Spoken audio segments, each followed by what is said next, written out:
तो इस तरह के जो प्रतिनिधि हैं ये वास्तव में प्रशंसा के योग्य हैं, और इस तरह के जो ये प्रतिनिधि बनेंगे ये एक तरह का एक सेवा का भाव अपने अंदर ला करके ही बन सकेंगे। इनके अंदर एक सेवा का भाव पैदा होना चाहिए।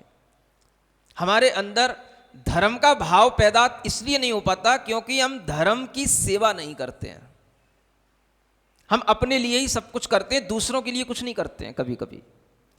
और इस तरह के भाव के कारण से भी ना हम अपने लिए कुछ कर पाते ना कभी दूसरों के लिए कुछ कर पाते। तो जो स्व और पर प्रकाशक ज्ञान होता है उसी तरीके से स्व और पर हित करने वाला धर्म कहा गया है।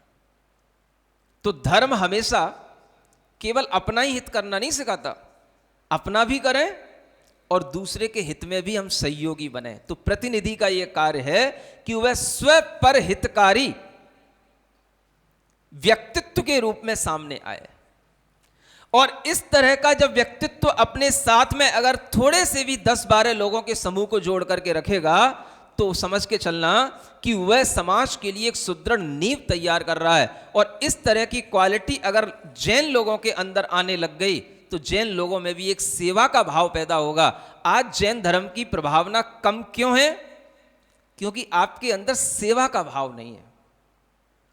दूसरे लोग आगे क्यों बढ़ रहे हैं? क्योंकि उनके अंदर सेवा का भाव है।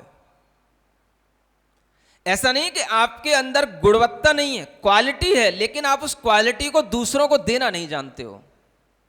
दूसरों को भी क्वालिटेटिव बनाने के लिए आप किसी भी तरीके की कोई मदद नहीं करते हो उनकी।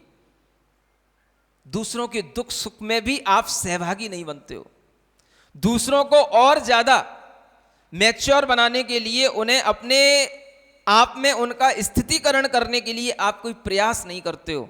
ये प्रयास इन प्रतिनिधियों के माध्यम से होना चाहिए। और ये प्रयास अगर एक बार इस तरह से शुरू होगा तो आपके अंदर जो इस सेवा का भाव पैदा होगा, यही सेवा का भाव धर्म की प्रभावना करने के लिए बहुत कारगर सिद्ध होगा।